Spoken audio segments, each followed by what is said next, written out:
Well, hello everybody. It's Marvelous Monday, Magical Monday. It's Brice Monday. And we had a beautiful trolley begin. I mean, I'm just finished for these people. Anyway, they're not going to dampen our spirits today, that's for sure, Brice. Always a pleasure having you back with us Monday after Monday, Wednesday after Wednesday. And it's really, really good to have you. So welcome. And we're talking about the feral humans today. How interesting. Super scary. I know this is a break because we are doing the missing body parts and we've got a banging case next week. But this was something you, Chantelle, and I were kind of talking about on camera, and we're like, let's just talk about it on camera because this is fascinating. And I want to say, I was just looking at Jeremy's comment. Jeremy, your comment just meant the world to me.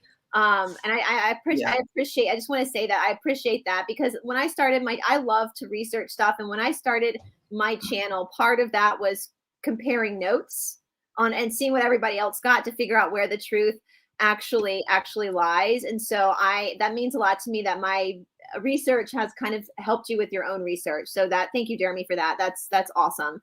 I appreciate that. I will certainly second that. And I know I always rave about that because I always maintain you most definitely my favorite nerd. I love it. I would not want anyone else doing this stuff because, coming up with the stuff that you do. And it's really, you are brilliant at what you do. And I know you and I often come under fire for our beliefs. And I know we have very similar beliefs with a lot of things and probably almost identical, I'd say, in many, many instances. So I just find it very interesting, that we are really always under fire from someone or the other, and I mean, it was not too long ago, maybe 2 or 3 weeks ago, and I was when I was talking with interviewing Caleb Jade, and Caleb is an amazing man because he has studied the Bible inside out, upside down. For those of you who don't know his story, he's a gateway kid. He was captured in the wild hunt. He went completely into the dark, master of all 9 levels of magic, traveled through all 49 gates, master mage, basically. So has done practically everything, come out, and, he's now sharing on Aquarius Rising Africa. And then, of course, I had these people telling me that I'm not Christian enough. Well, I just kind of let rip a few weeks ago. And, my point is simply this, is that, for us, I mean, me personally, we sit on and I've always said Aquarius Rising is not a religious channel. It's a non-denomination channel, right? I sit amongst the most hectic Christians, right? Christians, and take the most awful flack from people who think they are being Jesus police. Jesus does not need your police. Jesus does not need police. I can tell you that much. I live the teachings of Christ. I absolutely do. I don't brag about it. I don't talk about it. I don't make it everyone else's business. But that is what I do. So anyone who has anything about that to say, actually has now become a joke in my eyes. But, when we come onto this channel, then I see the trolls already on there speaking disgusting nonsense about Brice and whatever other guests and, we have here. We really don't... say we don't appreciate that. But then again, to quote Gandhi, right? To quote Gandhi, I really love your Christ, but I do not like your Christians, for they are so unlike your Christ. And that is absolutely true. So come to me without your Bible verses, because as long as you are throwing Bible verses at me, it means you haven't integrated them yet, right? Exactly. It means you haven't started living them. It means you need that to be your shield. It means you haven't understood the true essence of those teachings. Talk to me human to human. Talk to me emotions to emotions. Talk to me spirit to spirit, right? That's what I choose.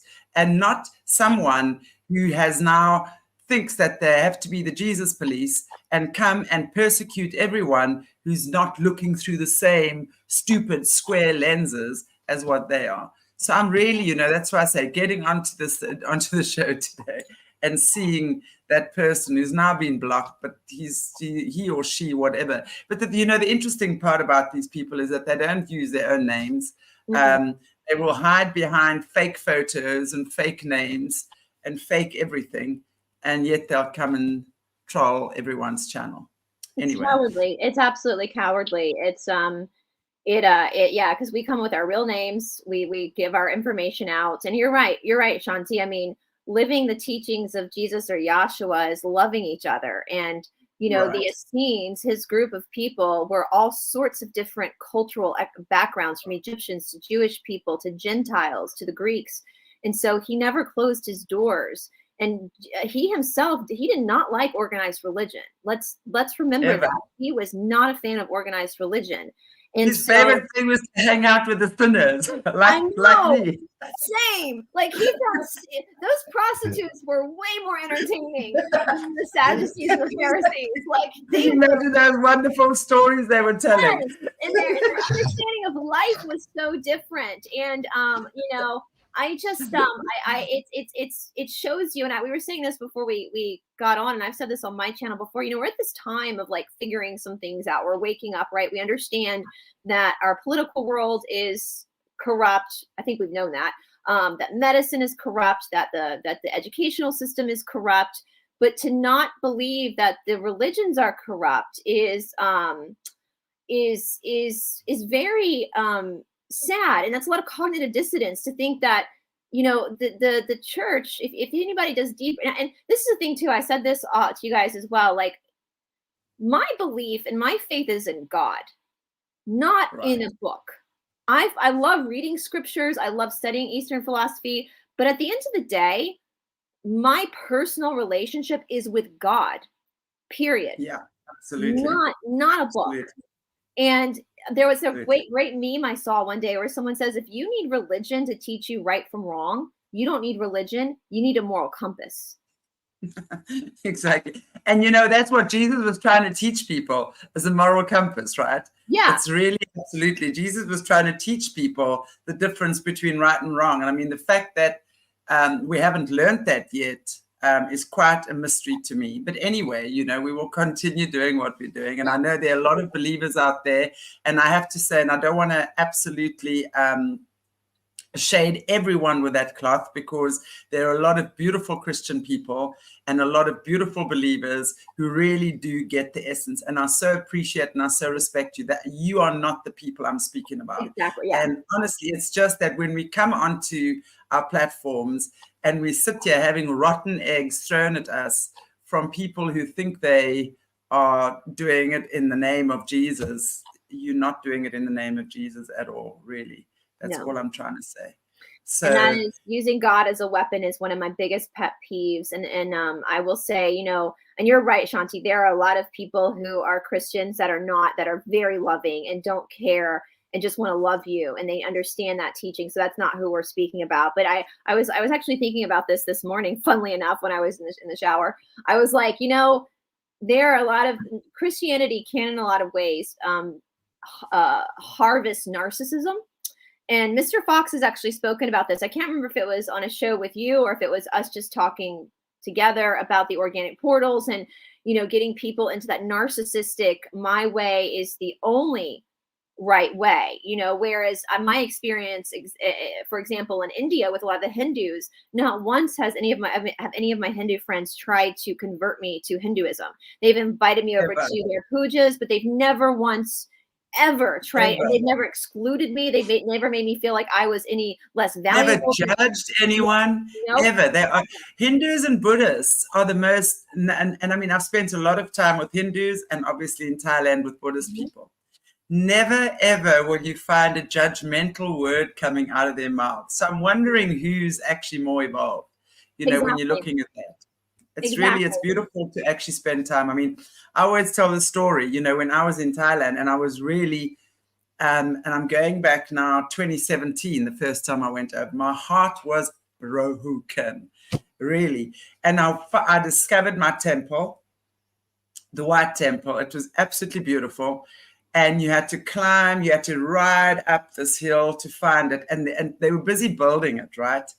And so it was quite it was, you know, there were and this huge white Buddha standing, this huge white Buddha, man, he must have been 20 meters, 30 meters high, right?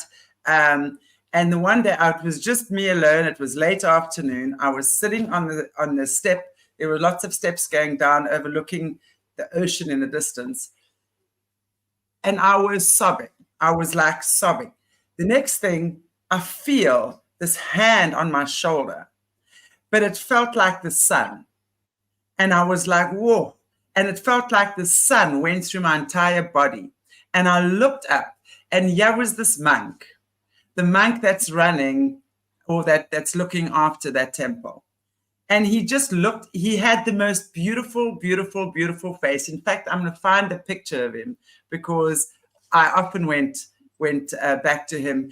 And it turned out only for the past 5 years was he able to walk. This guy could not actually walk, right? And you must see him walk now. And through prayer and meditation, he was able to start walking. But anyway, he just put his hand on my shoulder, and I just looked up at him, and he just had this smile on his face like, I can't, and he just said to me, come. And he just sat down, and I sat at his feet, right? Now, I want to just say as well, and I know this is not about Buddhism or whatever, but the reason why you actually sit, and it was my choice to sit at their feet, is because you honor the path they've walked. That's all. Not because you're groveling. It's symbology of honoring the path that these people have walked. And I just sat there.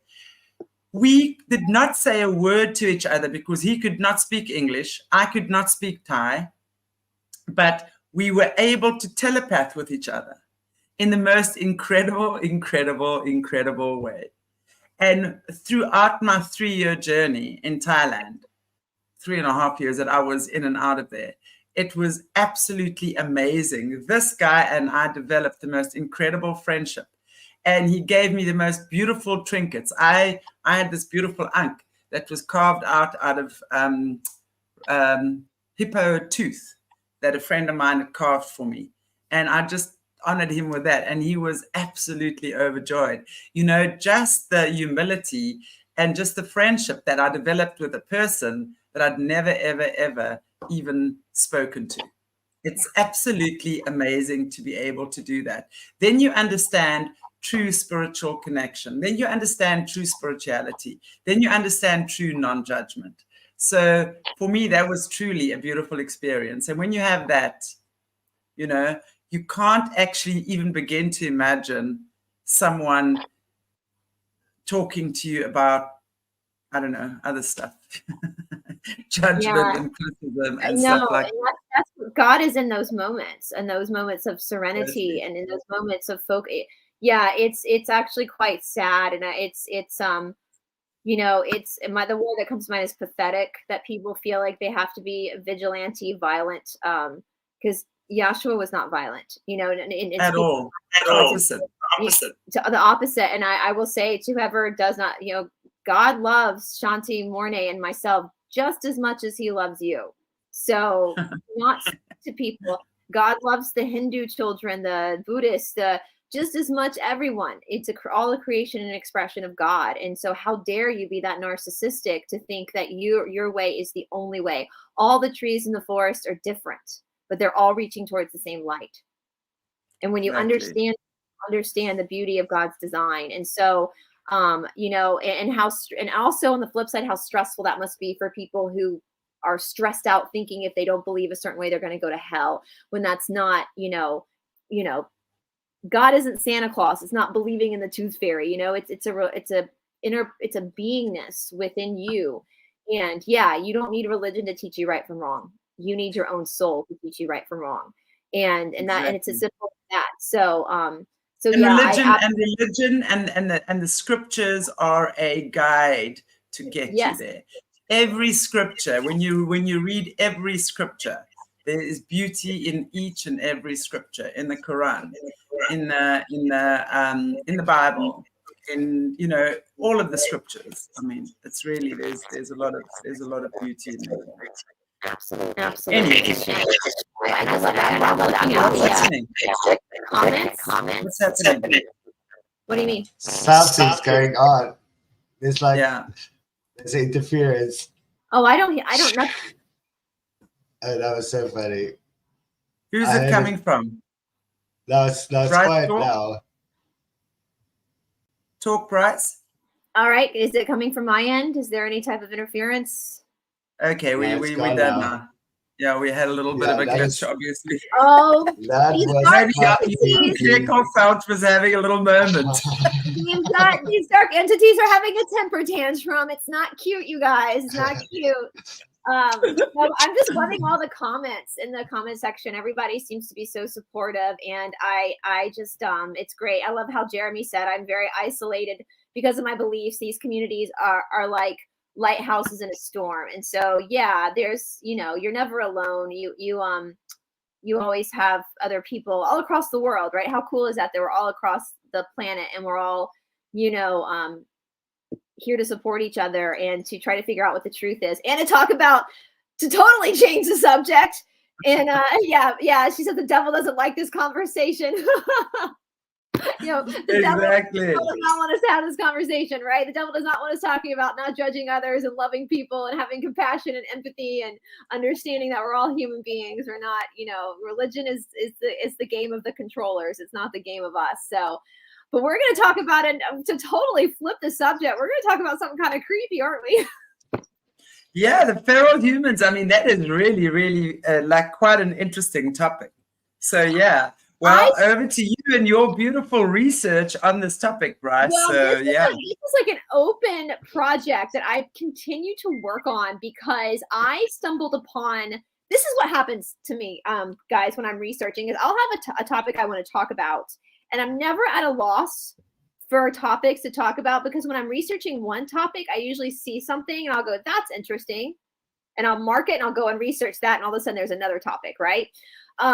And so I was researching, and I can't even remember what it was I was researching, and I ran across this phenomenon of feral people. And there are only I'm not afraid of much. There's not a whole lot that I'm afraid of. I am terrified of black-eyed children, which is a whole other topic, and now feral people. And oftentimes when we think about feral people, we think about people that have decided to go off into the mountains by themselves and live off of the land. So our son's super feral. I'm related to some. I think we're all related to one or two of those. Going, I will say, Morné, what's your birth year again? What's your birth year? 85. 85. So you barely missed it. So 1980 to 1984. Those 4 years, we are our own generation. We're called Zennials because we're not necessarily Generation Z, but we're not really millennials either. And the reason why they don't classify us as millennials is because we're too feral to be millennials. That's the actual, people born from 1980 to 1984 are way too feral to be millennials because we did not have the internet for most of our childhood. We were latchkey kids. We were playing out without our parents knowing where we were, just like Generation X, where millennials had a little bit more of the helicopter parent. So there's a lot of people that act feral, but no, these feral humans. So the biggest, now, Morné, I sent you a map of Appalachian Mountains, and I just want to, so the Appalachians, this is where we have most sightings of feral people. That does not mean that they don't exist in other areas of the planet. But with Appalachian, so it goes all the way up from Canada down to the top part of Alabama. Now, I live in Georgia. So for people who are not familiar, you see where the A is in Appalachia? That's Georgia. So I live literally right below. Atlanta is literally right below that A. So I'm at the foothills of Appalachia in Atlanta. And Atlanta is a very hilly city. We have a lot of steep hills here because we are at the foothills. We are one of the, I think we hold a world record actually for being the greenest city because we have so many trees and so many, Piedmont Park, which is down the street from me, which is like our central park, has trails, like actual trails in it through, you don't even realize you're in the middle of the city. So the Appalachians are big for this area of the world. And we will drive about 2 hours north to go hiking all the time in Appalachia. Now, Appalachia also, so you guys know, for people who are not from the United States, or maybe if you are from the United States and you just don't know this, Appalachia is the oldest mountain chain in the entire world. It is the oldest one. And we know this by the rolling hills. So the older a mountain gets, the more the hills will roll, right? The rolling hills of Virginia. It's beautiful. Appalachia is one of the most beautiful mountain chains in the world. But with that being said, it is very, very hostile sometimes. And there is, in Old Man and the Sea, the book we all have to study as kids, there's this theme that man versus nature, nature will always win. Well, that's the same with Appalachia. People go missing in Appalachia a lot, accidentally most of the time. We have a lot of national parks. If you live anywhere near Appalachian, you obviously know that we are not overpopulated, because there's a lot of desolate land where people just don't live in it because it's too, the elements are too hostile. I was working with somebody who was talking about going like 2 miles down the road, and it took them a couple of hours on Appalachia because it's so the steep terrain. And the weather changes. So like down here where I live in Atlanta, we're in the Sun Belt. It's a very warm area, but you go 2 hours north, you get up into those mountains and it's going to be snowing. The weather will change in Appalachia as well. So there's a lot of Appalachia has a lot of folklore involved in it. The Bell Witch is there. We have the Blue people of Kentucky. We have the Moon-Eyed people. There's just tons of folklore and legends around this mountain chain. And one of them being now feral people. Now, I just recently learned about feral people. So when I say this, again, there are people who will decide for themselves to move to Appalachia to get off the grid, basically. And they will become a little bit feral. They'll become a little bit wild-eyed because they're dealing with the elements of the mountains. But these are not the people I'm speaking about.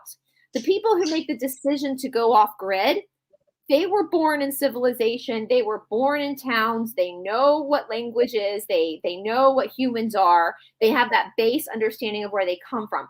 Feral people, on the other hand, were never in cities at all. And so this is what freaks me out because I live so close. We have a lot of reports of feral people in Appalachia, specifically in a part of Appalachia that's called the Smoky Mountains. And I live very close to the Smoky Mountains. This is parts of Tennessee and North Carolina. And they're called the Smoky Mountains because clouds get stuck in the mountains. And when it's beautiful from pictures from above, it's gorgeous. But when you are in that, when they get really bad in the smoke, they call it the smoke. When the smoke comes in really heavily, you can't really see in front of you. It blinds you. And I've been up there before many times when it's gotten thick and heavy. Now for me, luckily, those times I was staying in a resort, or in a hotel. So I was safe. We just had to kind of sit around and wait for it to pass to be able to get back on the road again. And so that's why they're called the Great Smoky Mountains, because they catch that. So with that being said, there's a lot of things hidden that you literally can't see within the Smoky Mountains. And this is where we have the highest report of feral people. Now, a lot of these reports come from the Appalachian Trail. So that is something that people do, a bucket list thing that people will do. Well, they'll start at one end of the Appalachian and they'll take months to go all the way up. I don't know if Canada's border is open for hikers. A lot of people in the United States stop in Maine because of the border. And they have camping sites, like reserved camping sites. And so a lot of the stories you see with feral people are people who've hiked Appalachian trails and have gone off trail. And they'll warn you. They'll say, stay on trail, stay at the designated places for your own safety. Now, with that being said, we also have a lot of wildlife in Appalachia that are dangerous. We have bears. We have coyotes, we have bobcats, we have very, very poisonous snakes. When I was a little girl, we had to learn nursery rhymes about snakes and the patternings of colors to know like which ones were like, what was it? Red on yellow, red on black, you better step back. Red on yellow can kill a fellow. Like we have these like nursery rhymes we had to learn as kids. Like they would teach us in school because the snakes, and I live in a city and we still have problems with snakes. So Appalachia is major. Rattlesnakes, which of course you can hear rattlesnakes rattling. And they're actually, it's funny of what we were supposed to both just speaking about. There's a saying, when does the rattlesnake rattle? When it's scared. So even with people that were just leaving awful comments, like, they're scared, right? They're scared that what we're saying might be true. So that's tying that in. But, copperheads are bad, and copperheads, you see them. But so this is something that people in this area of the world are very familiar with. When we go up to hike in the Smoky Mountains, we're more aware of snakes, especially with our dog. There have been many times we've been in the water and we see water moccasins or poisonous snakes, and we have to just kind of leave them and distract the dog so the dog doesn't get. So this is serious. Like, we know growing up around Appalachia how dangerous the mountains can be. However, we didn't know that there's actually human beings that are just as dangerous as these snakes and these wild animals, right? And so we have these stories popping up all over Reddit, all these old folklore of people that have hiked Appalachia, have gone off trail, and have had run-ins with feral humans. Now, we also have a story of a man, an EMT worker or a paramedic. There was a phone call that they got, the 911 call, which is our emergency line here in the United States. I know it's different for each country. And the paramedics came with the ambulance somewhere in North Carolina. And there was a man that was leaning up against a telephone pole that looked like he was on death's doorstep. And so the EMTs got there, put the man in the ambulance, took him to the hospital. And of course, he was non-responsive. They couldn't get anything out of him. So they started to run tests on him. Well, first of all, this EMT reported that the man was covered in ticks. And ticks, for those who don't deal with ticks in your country, you can't miss it. Like, a tick, if it burrows into your skin, you can see it and pull it. You need to pull it out. That's how you get Lyme's disease. Yeah, whenever we take our dog, we always check our dog a few times over for ticks to pull them out. And they burrow into your skin. Yeah. Yeah. And tick-bite fever is lethal. I nearly died from flipping tick-bite fever. Yeah, it's bad. So the fact that this guy is covered in ticks and no one's pulled them off of him is very suspicious, because, again, anybody in Appalachia or growing up in an area where there's bad ticks, every time we would come in from playing as a kid, our mother would give us a once-over to find ticks to make sure we didn't have any ticks on us, And so he had all these ticks on him, and then they ran more tests. And one of the tests came back that he was severely inbred, and another test came back that he had kuru. Well, a lot of us do know what kuru is. Some of us don't. Kuru is a disease that you get from cannibalism. And what it is, and I think I sent a picture, Morné, of the brain scans of a person without kuru and a person with kuru. So they're pyrons that you have that if you eat another human being from the brain, that get into your brain. So you can see the normal brain versus the kuru brain. And kuru is deadly. There's no way to cure kuru. And we saw this first, I think it hit national coverage with Papua New Guinea when they had an outbreak of kuru. Now, in Papua New Guinea, they weren't cannibalizing people for anything other than funeral rites. And so part of their religious practice, when grandma died or grandpa died or someone died, is they would actually eat the body of the person. That's part of their religion. So they weren't hunting. Papua New Guinea people weren't hunting people. It was just part of their religious practices. And then they had an outbreak of kuru. I think I sent a picture of one of the little boys that couldn't stand up. You get to the point where you can't stand up. Your brain is basically firing. Look at the eyes. Like, your brain is malfunctioning, basically. And right before you die of kuru, you go into what's called the laughing sickness, where you laugh nonstop because your brain is firing weird. And then you pass away. And so this guy had kuru, and he was severely inbred. And the EMT knew of the legend of feral people, or cavemen, as they're called in North Carolina. And so he realized that that is what this person was, that he was a feral human. And so, again, these feral humans are not part of any civilization. They live solely in the mountains, in the wild elements. They act like wild animals. And so people who've had run-ins with feral people say that when you see them, your first instinct is not, oh, it's another human being, because they look like a wild animal. They can run up trees faster than squirrels, barefoot. Their clothing is just animal pelts, like back in the dark ages, right? They don't have the Nike and the Adidas and the Levi's. They are very naturalistic in their clothing. Hair is wild. They're often described as having very light blue eyes. That is across the board. Their eye color is not like my eyes are blue, but it's not the same type of blue. It's a very pale, eerie looking eye color. They do hunt us. So they do eat. In my opinion, from my research, and my opinion could change on this, but it doesn't seem like they eat themselves. Like, it does not appear that they eat each other, but they do hunt us and eat us. So that leads me to believe, to speculate, that they don't understand that we're the same species as them. That as much as we see them as different, they also see us as different, and they probably see us as more of a threat. More juicy, maybe more juicy, like steak. Although I don't know, man, we're eating a bunch of McDonald's and all sorts of crappy food. I don't know, if you know, but they and they typically, there are a lot of people who say you can be hiking in Appalachia and they might be in the trees above you and you would never know, because they're so quiet, like an animal. You know, that they're able to be very quiet in the wild and kind of observe you. And so if they're not hungry, or if they don't feel threatened by you, they're not gonna bother you. They use spears, like old tribes, to take you out. They don't speak any language that is known to us. So they don't have any type of English or French or Spanish or German or any. Are they, what is their skin color? Are they native, or like darker, or are they more Caucasian? So, and this goes back into the Moon-eyed people, because the whole idea that the Native Americans were a darker skin tone is actually not correct.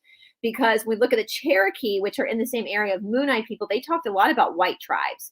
And if you go to DuckDuckGo, not Google, but DuckDuckGo and other servers, you can find sketches of white tribes of people that looked like me, blonde hair, blue eyed.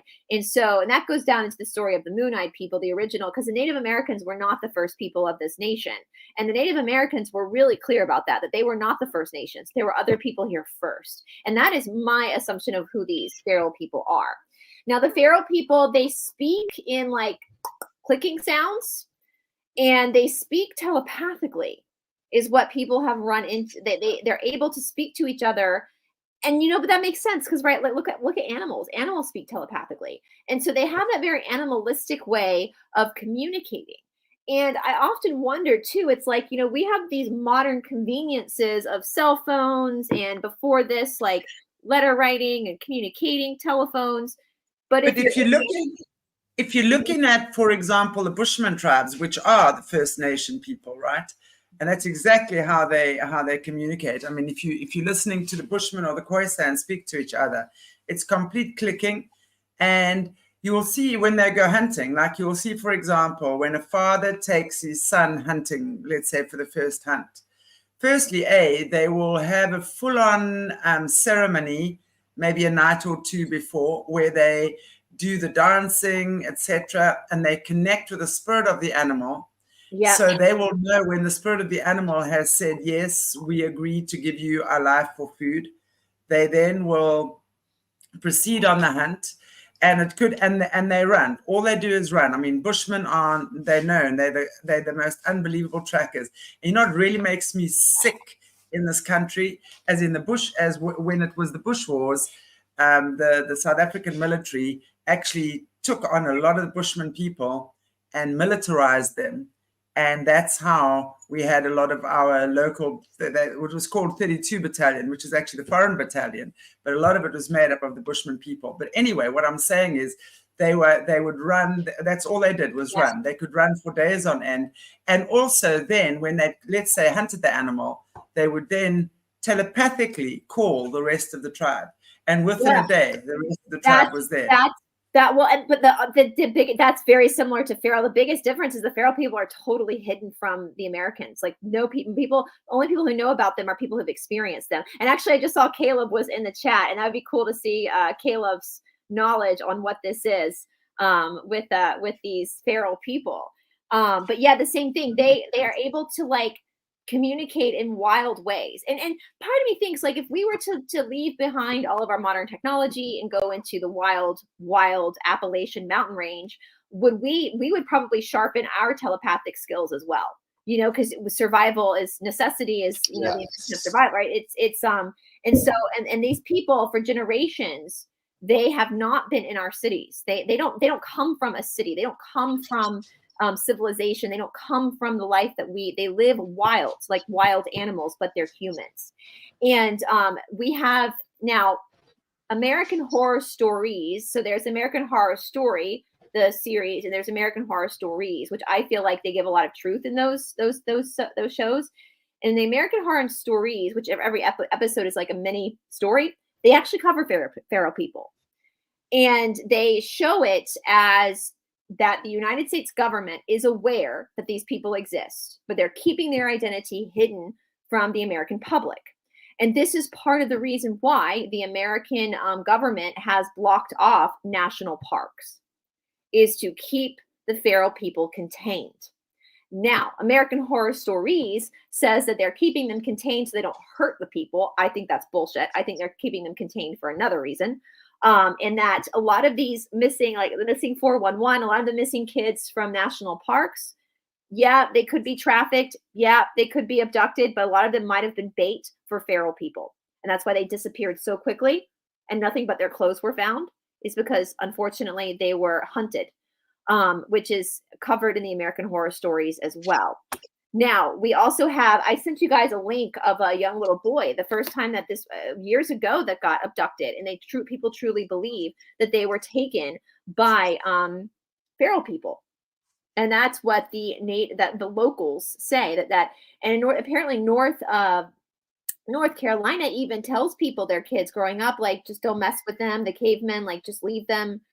Don't bother them. So they're very knowledgeable about these wild people that live out in Appalachia. Now, there are a lot of people that believe that these people, so there's a lot of questions like, where do these people come from? There's a couple of theories. One is that these were people who went into Appalachia during the American Civil War. They did not want to be a part of the Civil War, so they ran off into Appalachia to kind of hide themselves from battle. Okay, but this American Civil War, for us, it was a long time ago, but historically speaking, it wasn't that long ago. And so you would think that once the war was over, these people from civilization would bring their families back into civilization.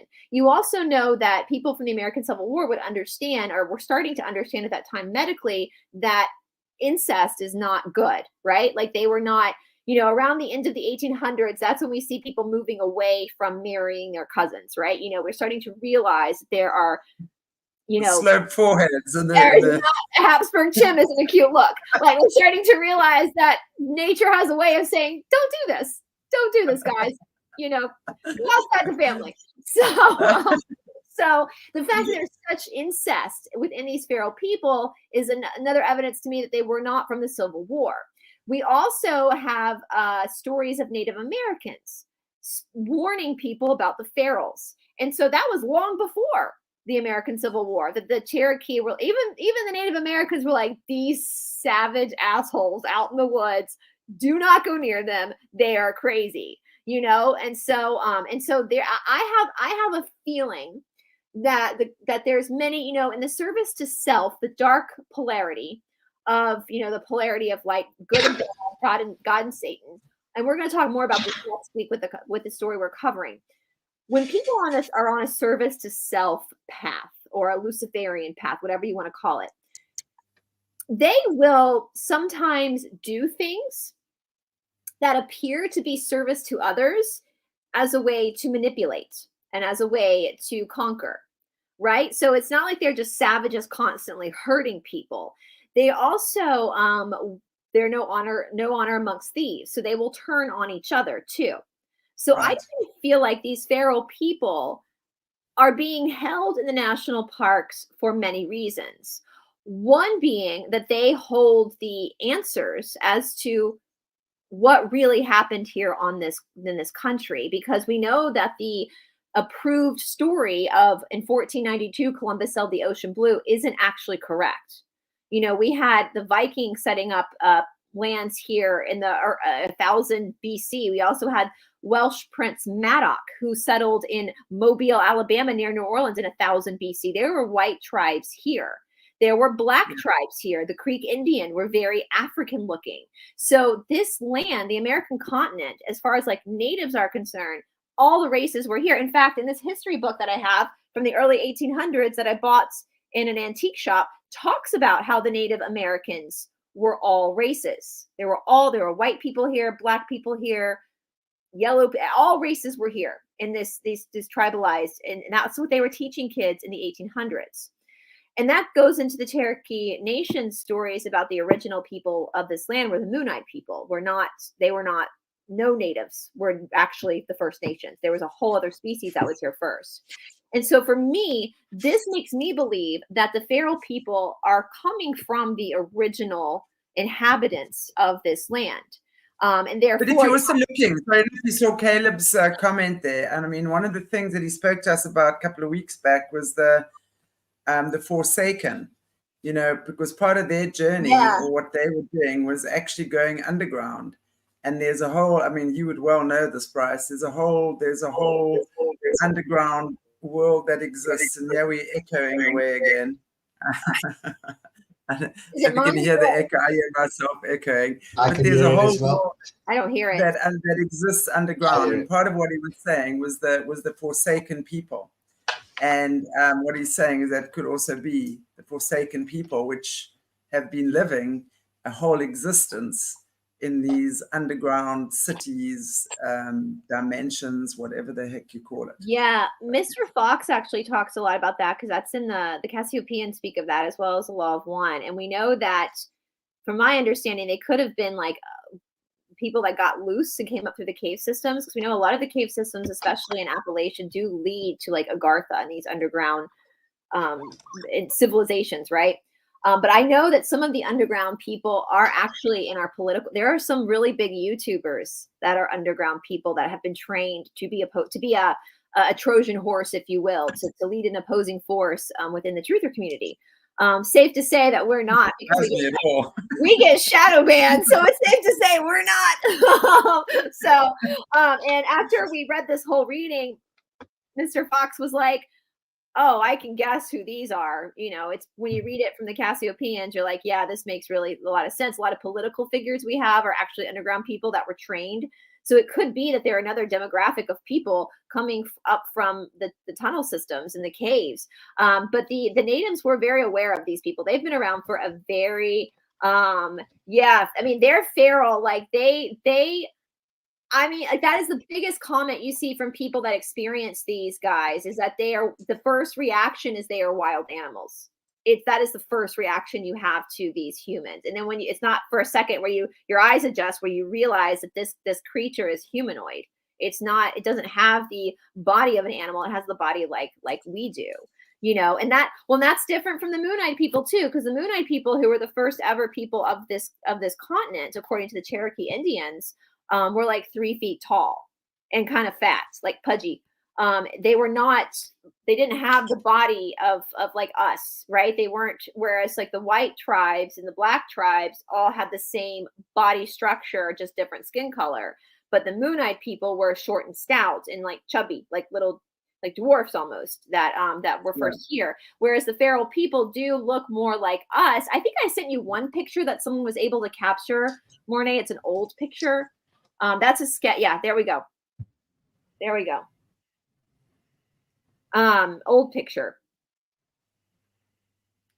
And so that one looks that one seriously looks like a cross between some type of primate as well as a human. Yep. And it looks like they're kind of caught between human and primate. Seriously, that's what that looks like the underbite, or is that? Yeah. That's very, That's from interbreeding, I'm sure.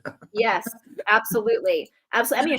I mean, listen, you guys, I am very much a city person. I am not, I like going, someone said, what is it? There's a difference between being like outdoorsy and outsidey. I'm outsidey. I'm not outdoorsy. I don't want to go camping, but I'll go hiking. I'm outsidey. I want to go outside, but I want to come back inside and like take a bath and exfoliate and put clean pajamas on. But when I was researching these little suckers, I was like, their feet must be so disgusting. Like they need a pedicure hardcore. Could you imagine those feet running up and down those trees. Like there is no way in hell if you dropped me into a ravine. But seriously, no, but they would probably have some kind of like. But there again, you know, when you look at places like Zanzibar that I was in, those guys running up and down those coconut trees are on another level. Hey, so I was thinking that maybe they had like different kind of clawy feet. Like but more, if I just I'm sure think their about nails are very tough. Yeah. And I'm sure they act like talons in a sense when they're climbing up. I mean, listen, I'll be the first to tell you, if you were to drop me in a ravine in the Appalachian and tell me you were coming back a week later, I probably would not survive. Like I'll be the first to admit that. As fit as I am, as much as I take care of my health, I was born and raised in a city. I would probably, I stay on the trail. I don't get off trail. I stay on the trail. So you're not going to veer much. No, I'm not. I'm very well aware of my limitations as a human being because I would not listen.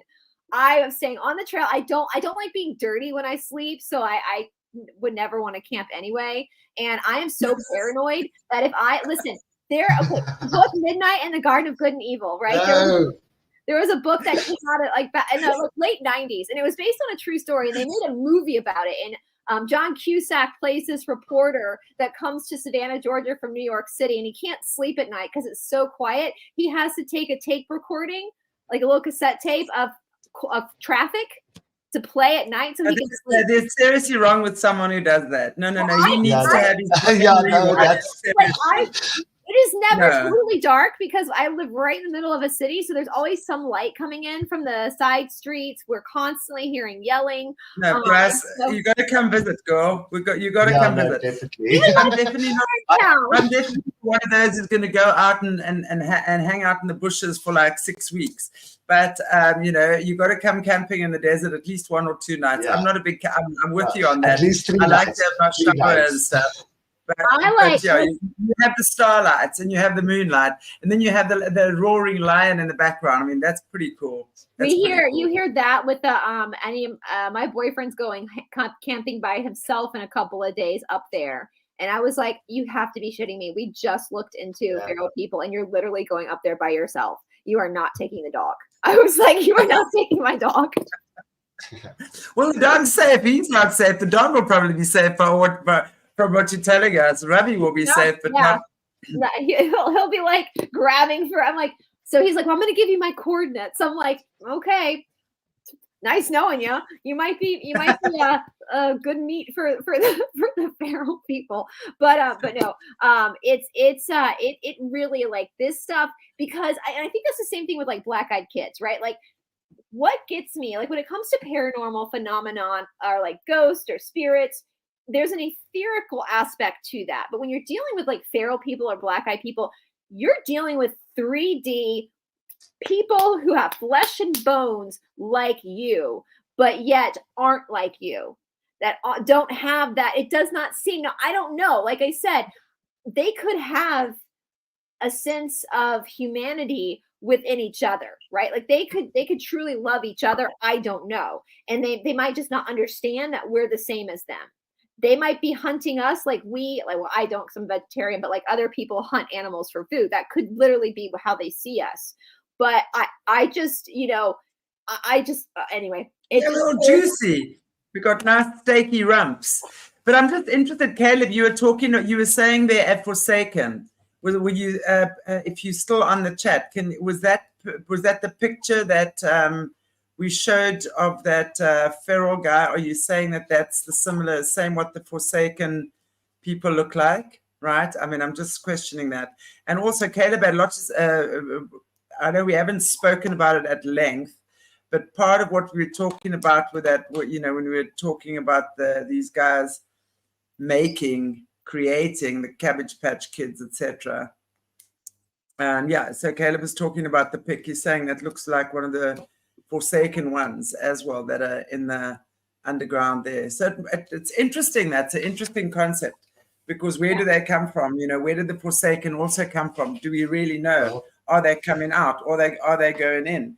I mean, there's just so much that we actually don't know that's happening on this planet right now. And also the black-eyed kids, because for me, the black-eyed kids would be more those that have been created by these the creatures of the night in their bid to outbid God, if you will, and then matched with one of these fallen souls or these demonic souls, whatever you want to call them. I think there's, there can be different ones. And that's my concern too, because I with the black-eyed kids, I often think too, we have so many kids that go missing each year, and we all know about that. Like we absolutely know what's going on with that.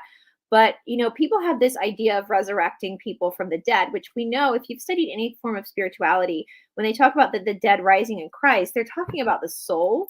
If you look at the foundation of spirituality, you have the body, the soul, and God. And the body is the expression, it's the Shakti, it's the expression of the soul, but it's supposed to be temporary. It's a temporary experience. And so another thing American Horror Story talked about, when people talk about people resurrecting from the dead, what scares me is that you've got this dead body, but the soul's not there anymore. And so if you resurrect a dead body, it's an empty vessel for something to come into, right? And so when we look at a lot of the black-eyed kids, because there's also black-eyed adults as well, part of me thinks some of those kids are bodies that were used or were actual humans that were taken and killed or whatever. The soul's gone, and then they put a demonic spirit inside of it, because the eyes are the windows of the soul, right? So they don't have, it's all black. There's no life behind the eye. And so it's concerning when people get so excited about like dead people, because there is a huge group on the internet right now that believes that pretty soon all these people that died in these graveyards are going to be resurrected. And that terrifies me, because their soul's gone. It's gone. It's the body that's just rotting there, and a body is just a body. It's like if you've ever seen the body of someone that you loved that's passed away, like an open casket, they never look like themselves. If you see your grandmother or your grandfather in an open casket, you look at them and they don't look like because their soul's gone, right? It's the soul that brings life to the body. And so, and I know, and I was Shanti, I do shows with other people too that talk about this as well, about how the rising, the dead rising, it's the awakening of the soul. It's the awakening of that. And I often say to people, my trust is in God and God alone. And so when it's my time to leave, when I've made that prearrangement with God that it is time for me to get off this roller coaster ride, I'm going to trust God. Even though I am ignorant as a human, I'm going to trust that plan, because I know my soul is eternal. And where my soul goes after that, it'll be okay, because it's wherever God is and my soul have decided. And so when people start to question that, I'm like, well, you're questioning God's plan then. So this idea of resurrecting from the dead is quite scary. And it's gotten people, and I believe it's controlled opposition from the cabal, that's gotten people really excited about resurrecting. It's almost like a zombie apocalypse, and it's very concerning. It's very, very concerning. And so, our bodies, feral bodies that are then being taken and cleaned up and demons put in them, so they're more approachable. If a feral child showed up with ticks all over it and not speaking, it would be a little bit more apprehensive. Like a wild animal, it'd be a little more apprehensive to come up to that child. But if it's a child that's cleaned up and looks like an actual child in civilization, then you're more apt to take the bait, if that makes sense. Right. Absolutely. Yeah. I think in the dark side, there's so much corruption, there's so much manipulation, and these guys are so clever. They know exactly what to do, how to do it, when to do it. There's, they've taken God's laws and they've studied them inside out, back to front, upside down, and known exactly, because really, if we look at it, that's what it is. When you go back to the beginning with the fallen angels that brought God's sacred knowledge, if you will, to the earth, and then they've corrupted it over here. So everything that God has given us, they've taken and inverted. Yep. And it's so deceptive that if you're not in a full place of faith and discernment, they can zap you like that. Yeah. They can. It's interesting, and we know that with the law. I love the law of one, because it's basically like a scientific template that really explains spirituality. And they say darkness can't create anything. Only the light can create. And that makes sense. Scientifically, that makes sense. Think about photosynthesis. Like, it's light that creates. And so what we see from the darkness is they steal from the light and they invert it, or they try to mimic the light. And so it's so funny because it's exactly what you're saying. We created of light, but God's light. But what they've done is when they're creating these children, in these test tubes, the first thing that they would need then is electricity, light. Mm-hmm. So that's what they're doing. They've absolutely emulated these things to perfection. 100%. And that's where the discernment comes. And that's why if you read the law of one, they're very clear that a pecking order is of the darkness. So like anytime somebody worships a prophet or says this person, now there are people with certain gifts and abilities, but if you're of the light, you don't value yourself just because you can do something. You don't see yourself as being better than someone who can't, right? It's an equal, we're all working together. But we see that hardcore in like religion, that there's a pecking order and there's a priest and you follow this and, lean not on your own understanding. Isn't that what people say in the Christian church? Lean not on your own understanding. No, actually the teachings of God is to go within and to have that relationship and that discernment yourself, because sometimes if we play follow the leader and we get into this pecking order, we end up in a really dark place. And so that's why I said when we started, like, this is an ongoing topic that I am ongoing researching, because all we really have are a few pictures and stories, countless stories. If you guys go on Reddit and all these, you're going to see countless stories of people talking about their experiences, but no one is coming out and saying, yeah, these are real and this is what's going on, because it's not a new phenomenon, but now with the advent of the internet, we're able to expose this. Our people, thank you, Lord God, I've never seen a feral person. Like, I think I would have a literal heart attack. I would crap my pants, like right there on the Appalachian Trail. Thank you, Lord God, that I've never run across one of these suckers. But just make sure you haven't picked up a few extra pounds, Brice. Right. I'll stay with my skinny body. I'll just be like, look, man, it's just skin and bones. You got nothing. You got nothing. But I know some fat people that are really evil that I can totally tell you where they live. Send them there. So, maybe. It's so funny. There's that meme going around where it's like, eat the extra cupcake. Fat people don't get abducted too much. You're too heavy to abduct. And I'm like, don't eat the extra cupcake. Feral people will eat you. You're fat. You dessert. Don't. They're fattening you up. It's like it's a Hansel and Gretel where she tried to fatten them up to cook them. Like, don't. So no, what a horrific way to die too. Like, you think about all the ways to go. I don't want that way. Like, that's a horrific way to die. Like, I don't want to go that way.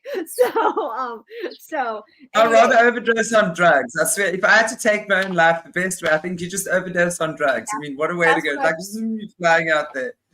Yeah, I'll see God before I really see God, right? Like, that's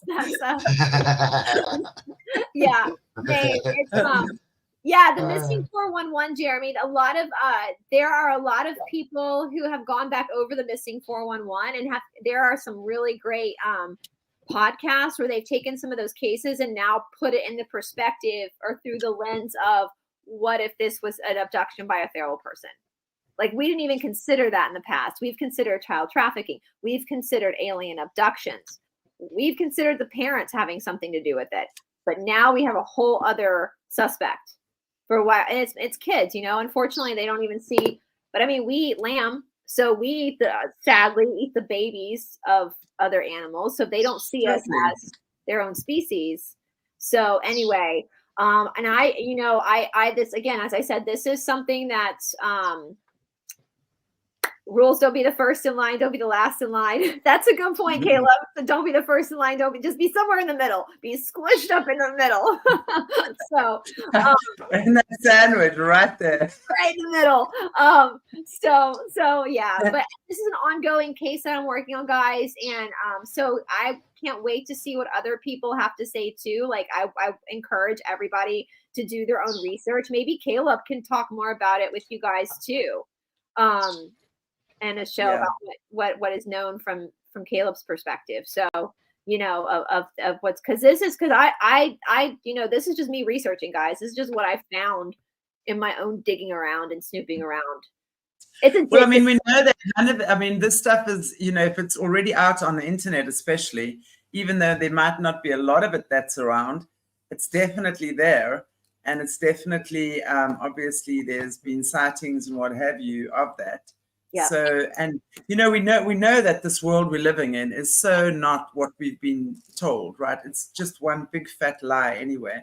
And if you look at it, you know, again, you know, stories that Caleb has brought to our attention about their escapades and shenanigans, gallivanting all over the globe, up and down and in and out and through portals and up wormholes and down whatever it is you guys are doing there. I mean, there's lots of things. I mean, like insects the size of cars, right?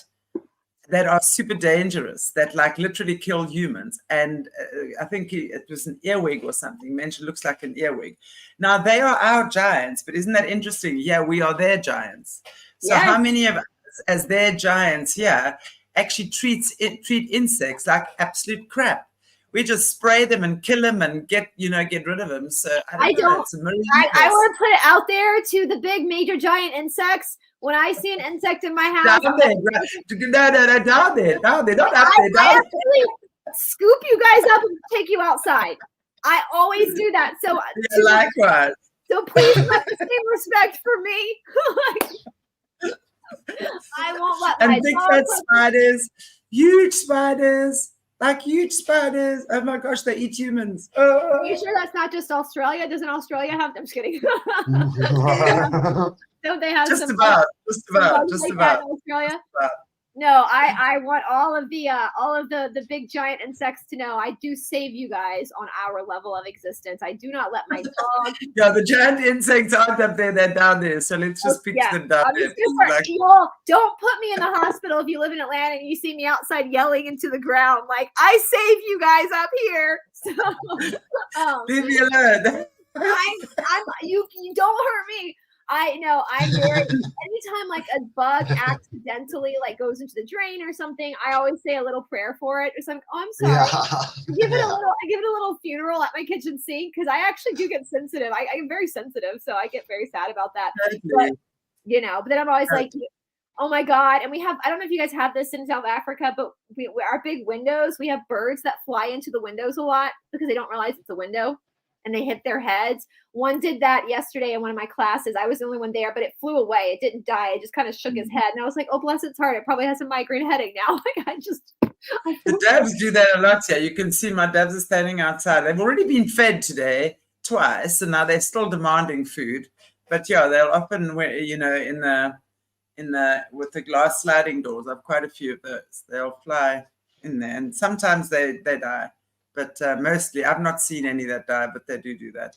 Yeah, it's good. You just take care of the insects. You know, they all have their way. Like ants, I just scoop them up and throw them outside. Yep, that's what I do. Yep, that is exactly what I do too. I try not to let my dog will be a bit sadistic. If my dog gets a hold of an insect, he will, like a cat, will like torture it before. Yeah, lizards, oh shame, absolutely, yeah. I'll try to get it before Robbie gets it, so I can get it outside and save some. Like, you're welcome, as I'm saving its life and putting it back outside. So Atlanta is bad enough. What? Atlanta is bad enough. Yeah. With all your scary creatures there. Yeah, no, we have a few. We have a ton of we struggle everywhere I've lived in Atlanta. We struggle with roaches, with all sorts of, it's just the city. And being in a city too, we have a rodent problem, and I don't like rodents. I have to be very careful. But having an animal is good, because if you have a cat or a dog in the house, the rats will stay away if they can sense the cat or the dog. But yeah, Atlanta's I would actually love to hear if Caleb knows anything about Atlanta, because Atlanta is a very intense city. We got the CNN Center here, we got the CDC here, the World of Coke Museum is here. So I'm going into a crawl space today for work. Jeremy, that too does not, God creates us all very differently. I am not someone that was meant to be crawling around in a crawl space. I'm not claustrophobic, but just how dirty it is, and like, I just don't get me into a crawl space. I'm not claustrophobic, but I just don't like a crawl space. Yeah. I'm good. I'm good with doing my research online. I'm good with that. So. Yeah, exactly. So, and anyway. keeping on trail. Keeping on trail. And on the trail, guys. Like, I'm not really a rule follower in life, but if you put me on Appalachia, I'm going to follow the rules. I'm going to be like, listen,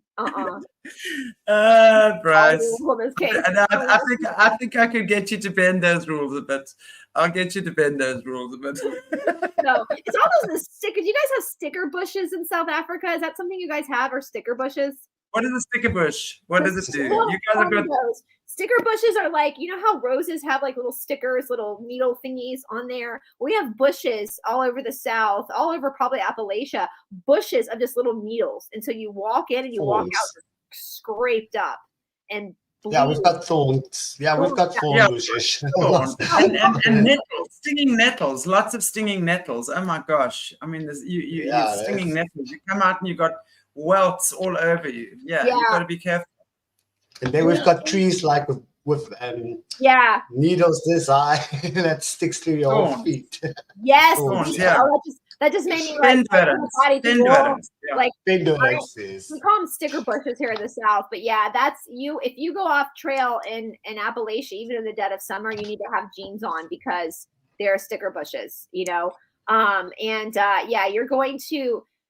Which, and again, these feral people are running around barefoot with all these sticker bushes and these thorns everywhere, and they're fine. So that's very wild animal-esque, isn't it? Because wild animals can do it too. Now, sometimes, like our dog will sometimes get, like we have to pull a thorn out of his paw sometimes, and he doesn't. He gets he's very much a drama queen when he does that. He acts like it's the most painful thing in the world. But if you can drive in Atlanta traffic, you can drive anywhere too. Yeah, Jeremy, I will say I've driven through New York City.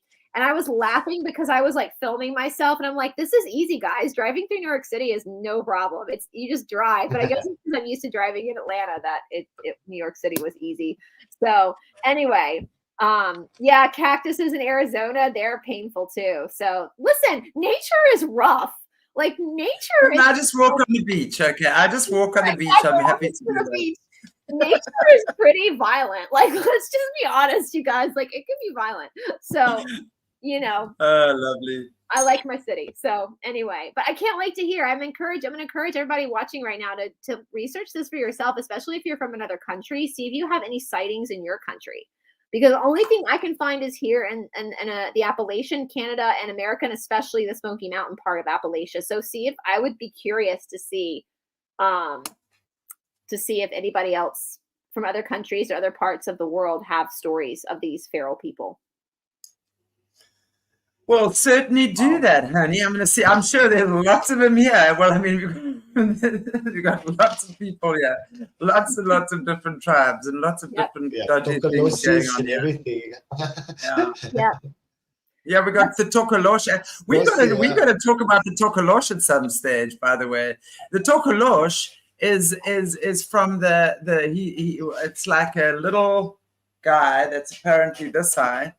And he's part of the witch doctors culture in the Xhosa and Zulu cultures especially. So you'll find a lot of and I grew up with the Xhosa people, so they would not sleep their beds, they would be on bricks, because apparently the Tokolosh can't climb up on bricks for whatever reason. I don't know why, but it's apparently a genuine thing, and I believe that it would be, but it's I believe anything now. It's the projection. It's the projection of the witch doctors. If the witch doctor wants to put a curse on you, then they'll often use the Tokolosh, and then they send it to whoever it is, and it comes in your dreams, and it drives you crazy, and it climbs in everywhere. And oh my goodness, the Tokolosh is so we all need to invest in bricks, because now I think I'm going to go buy some bricks. I think everybody wants to go buy some bricks. You're welcome to the brick company. Well, I've already been accused of being Sister Chantelle, that witch doctor from Africa. That's apparently what I am. So be careful. Yeah, I know. I get called a witch all the time. At this point, I'm like, it's fine, whatever. Yeah, but nothing shocks me anymore. There's nothing, like, everything is like, yeah, that sounds legit, you know? So yeah, for sure. Cool, everybody.